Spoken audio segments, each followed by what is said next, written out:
So this is Pastor Craig Peterson from Woodland Hills Community Church, and we're thrilled to have you with us for this latest conversation that matters. The month of March is a wonderful month to celebrate the richness and the diversity of Women's History Month.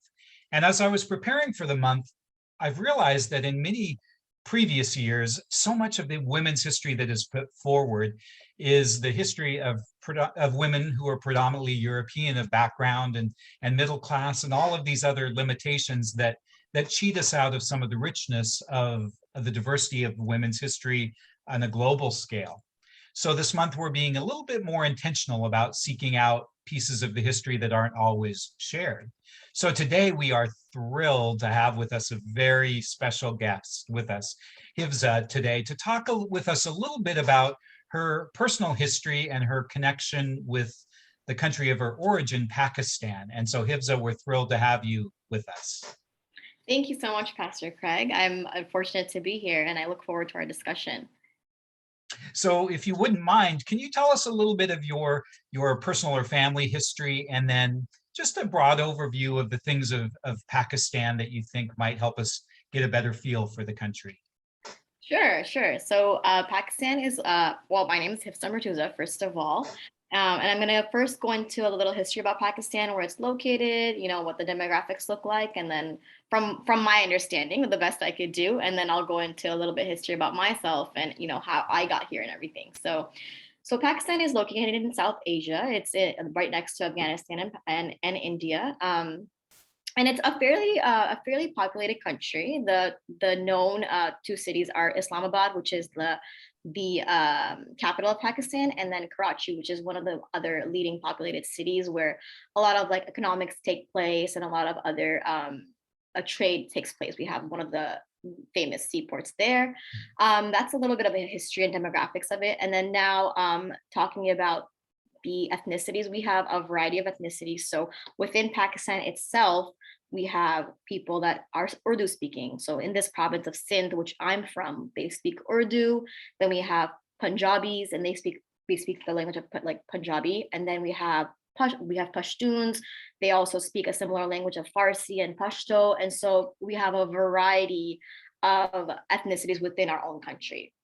And within these varieties, we have women from different backgrounds that have different experiences, different upbringing, and different cultural differences within our cultures of Pakistan itself. So we have people ranging from different religions. So we have Muslims, we have Christians, we even have some Baha'is if you'd be interested, and we have Sikhs, we have Hindus. So there's a broad range of ethnicities and religions just within that little region.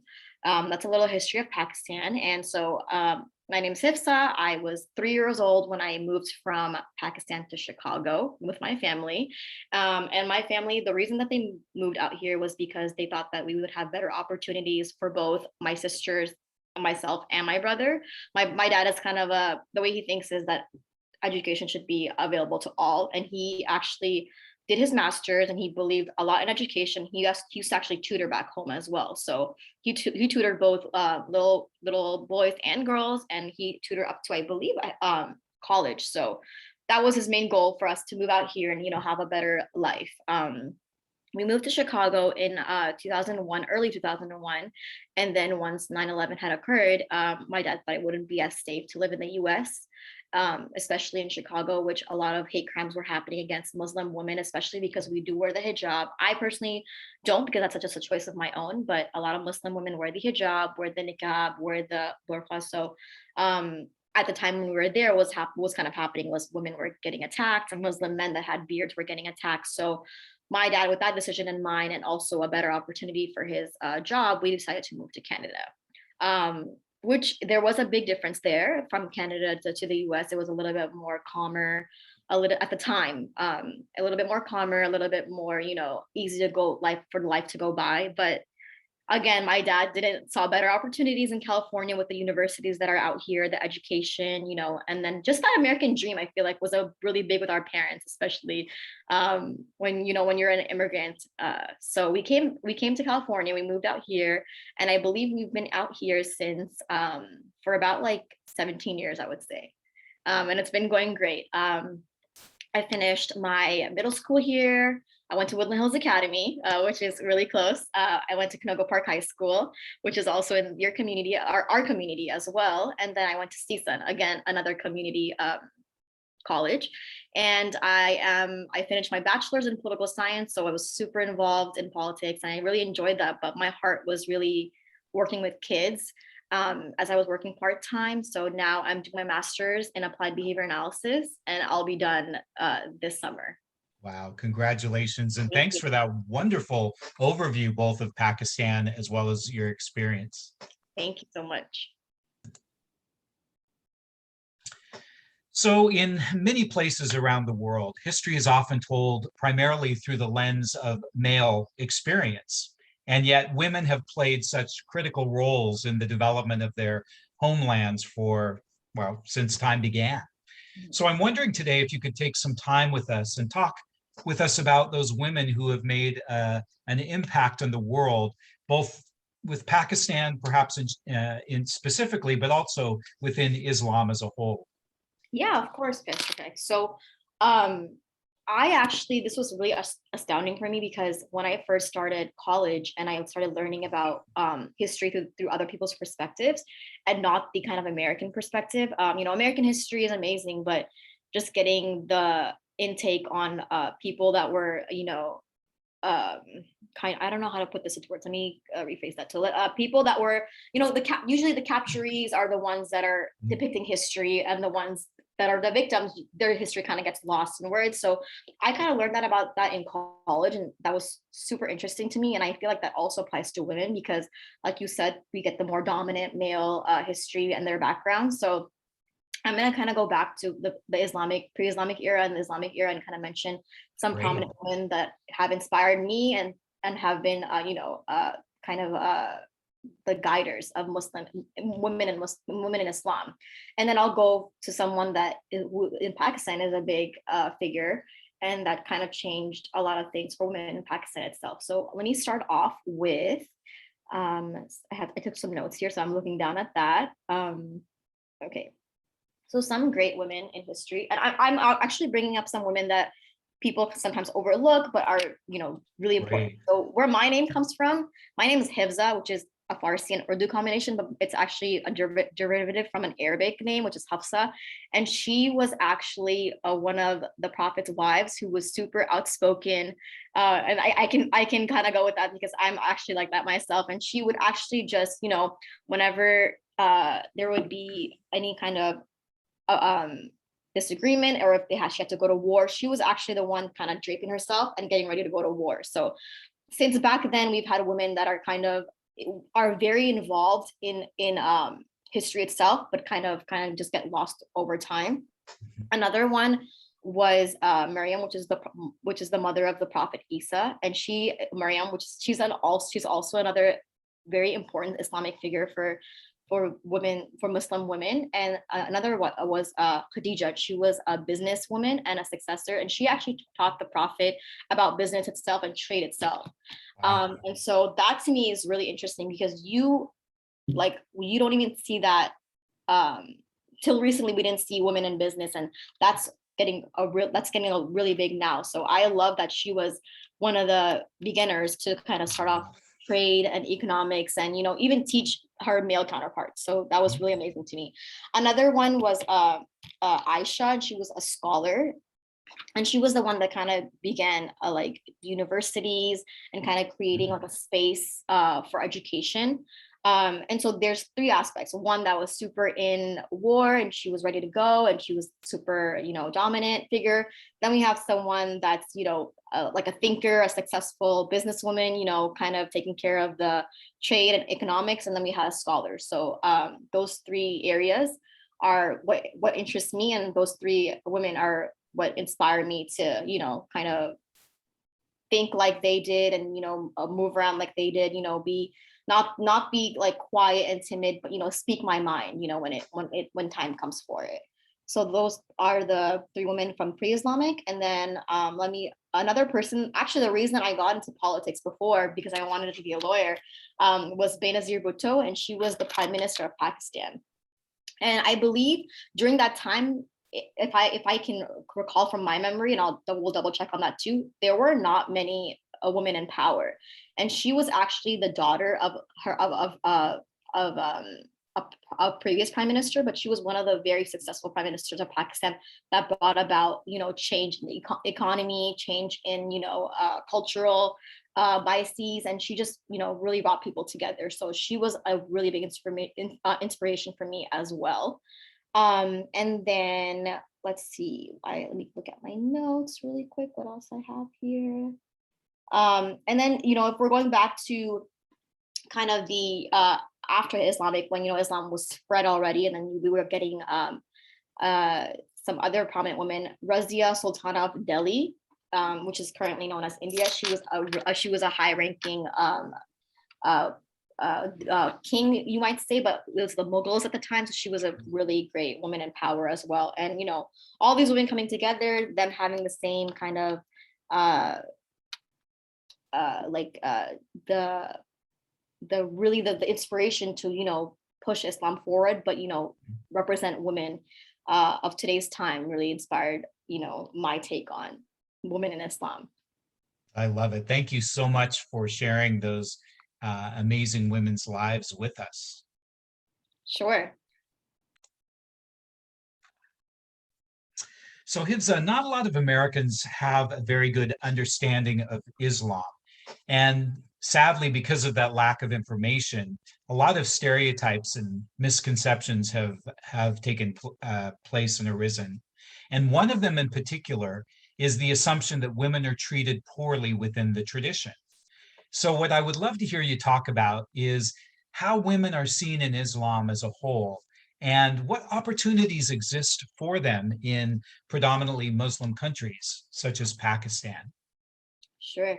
So this kind of stems from having a point of view of Orientalism, which was a while ago, but I feel like it's still very prominent today. So being Americans, being in the West, we kind of see okay, if something seems a little bit, off of a little different from us, we believe it to be oh, hey, that's kind of barbaric. Oh, hey, this doesn't seem too right. So I think, and we've come a long way. I've definitely, being American myself, we've come a long way from that. We've accepted different cultures and different practices and really thought through their lenses.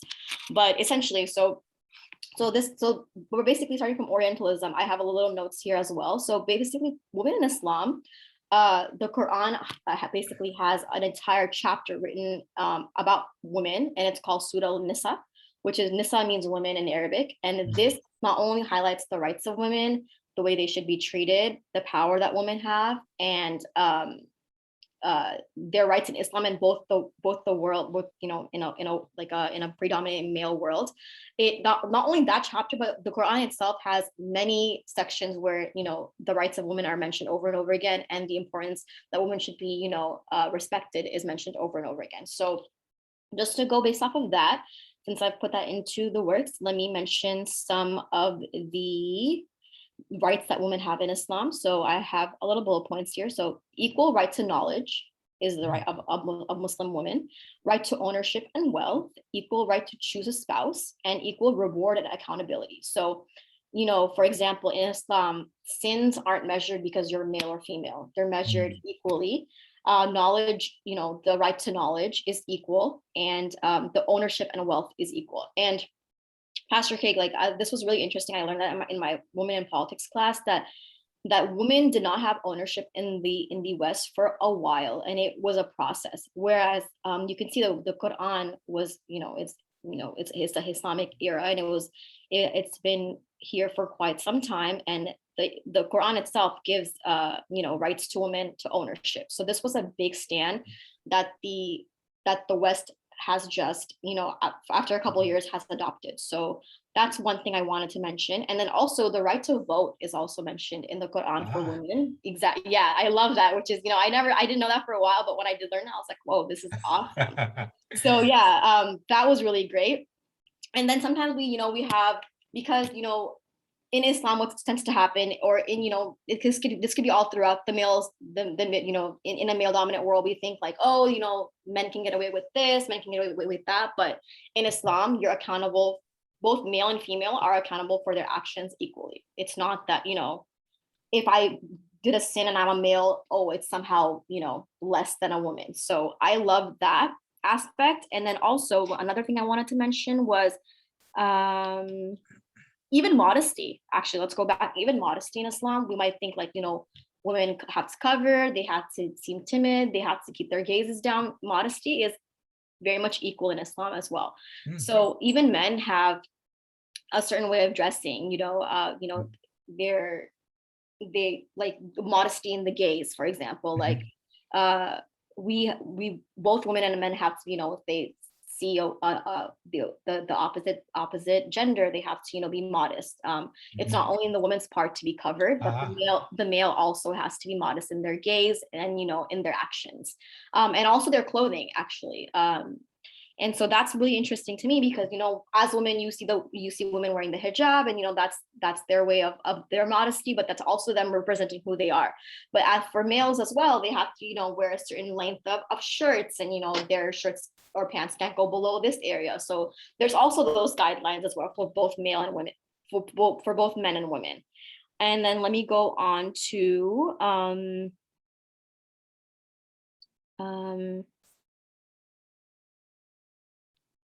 okay, let me go here. So when it comes to entitled freedom, that's another aspect where men and women are both equally entitled to freedom. And then when we go into the economic parts, Islam also grants women equal rights to contract, to enterprise, to earn and possess independently.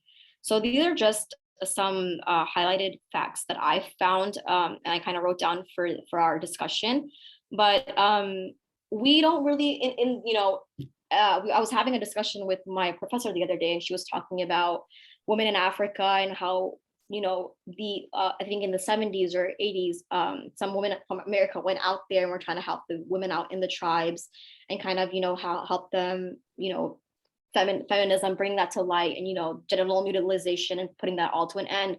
But what we failed to realize was once we helped these women out, then they were outcasted. So yeah, so that was one thing that I wanted to bring about. So I think being in America and being feminist and, seeing this light, we have to not only see the East as, oppressive, but also see like, let's see what their daily life is like. Let's see what the culture is like. Let's see what their, political stances are. And, let's try to understand what's going on there and then try to help them from that standpoint. If we take the American standpoint and apply it to the East, that won't work because everyone, obviously people grew up differently, their economic standards, their social standards. So I feel like being in the US, we really need to consider, like a Muslim woman's or a woman in the Middle East, we really need to consider their train of thoughts and their feelings into account when we're going out there. Well, and Hifza, this wasn't in the questions that I had included, but another thing that I think Americans are very susceptible to do is they will read about stories or things happening in other countries where someone or some political party presents themselves as the voice of Islam when that may or may not be the case. And so just like in the United States, there are many people who would present themselves as the face or voice of Christianity who are in no way qualified to do that. So I so appreciate you getting us back to the tradition and the holy writings of the faith, so that we don't get sort of seduced by inaccurate portrayal from those who would project their own agenda or interpretation. Yeah, and I love that you mentioned that because that's what happens sometimes, right? Like a news will make a headline, and instead of us being intellectual beings and doing research, we say like, oh, hey, this is true. So actually, for myself, when I see a super intriguing news outlet displaying like, oh, this is occurring, I always go back to the basics, go to the history, go to, the people living there and kind of figure out for myself, like, what stance do I want to take on this political issue, or what stance do I want to take on this issue itself? So I agree completely. Yes. And I think the saddest stereotype that you were talking about September 11th experience, or what is that in some people's minds they perceive Islam as violent when in fact its core commitment is to peace and to respect of others. And so again, it's another stereotype that has really gotten us off track. Yeah, no, when we say hello, we're basically saying peace be upon you. Like assalamu alaikum is literally peace be upon you. So yeah, I appreciate you bringing that up. Absolutely. Thank you so much for that information. So Hifza, the next question I'd like to ask, kind of as we head down the stretch, is we've talked a lot about things like history and politics and even theology or beliefs of the faith. But I'm wondering if you could take just a moment and share with us anything that you would like folks to know about Pakistan and Islam as a whole that could give us a better feeling, maybe anything that's left out or we haven't had a chance to address yet. Yeah, so one thing that I realized growing up in the US, but also being a Muslim woman from and being Pakistani, I realized that we as Americans tend to be like, oh, like the East is oppressed because they have to cover up or they have to, act a certain way and they don't have rights to these. But what we tend to kind of ignore is that in a way, being women in America, we're kind of oppressed, Mhm. So you see us, we have to be a certain way, we have to, wear heels, which is super painful sometimes, but whole standards, right? To look, to go out to weddings, to be, at an office, you have to dress a certain way, you have to have heels on, and you have to have makeup on, and being in this generation, even plastic surgery is super Mhm. out there, so looking a certain way, whereas so we see that as we see because of our standpoint, we see that as being progressive. But a lot of the times what happens when I was having a conversation with a woman that actually wears the burqa, she was telling me, she's like, hey, I can be dressed as whatever I want inside and I'm just covered, right? But I have the freedom of choice to wear and be who I am, but I'm just covered, and that's the choice that I have made. But she was like, but you guys, on the other hand, you have to look a certain way, you have to wear heels, you have to go out, you have to look pleasing, right? Whereas what Muslim women, or what we believe, when we're covered up, that's not only is that our modesty, but that's just us representing ourselves, being the true form of ourselves. And that made me realize, like, that's true. Being in America, we do have a certain standard of looking a certain way, and acting a certain way, and we kind of press the makeup with the heels and the plastic surgery. So I think it was just interesting to me, thinking like, wow, like, yeah, there are the two East and West do have different opinions when it comes to being oppressed, and it was really interesting to know her point of view. So that's one thing that I wanted to bring up. Like, we tend to say like, oh yeah, you don't have the freedom to just go walk out with your face, but that's probably not what they want. Sometimes they probably do want to cover up, because that's just what their standard Mhm. of living is, and what they expect to be themselves. Yes, and as we were talking off camera, Hifza, about this, uh, I find it interesting as a Christian pastor that sometimes my sisters and brothers will level criticisms against other faith traditions and yet not look at our own house. The two largest Christian traditions are very restrictive on women. In the Catholic tradition, women can't be priests, and in many evangelical or Baptist communities, they can't do things like to read the scripture or have places of authority. So what we're being reminded of today is everything is so relevant and culturally specific, and it's really inappropriate for us to take one set of standards and try to apply them to another community, especially if we're not even living by the standards that we profess, as I mentioned in our case. So I thank you so much for the graciousness of your answers. No, and I appreciate that. And and like you mentioned, like in Christianity, or women can't be priests and stuff, and that some Mhm. of that applies to Islam as well. Women can't lead the prayer and so forth. But then we have these differences when we see women being scholars. And Mhm. basically the person that I learned Quran from, which is the holy book, I learned from a Muslim woman. So that was really big for me. Beautiful. Thank you for that.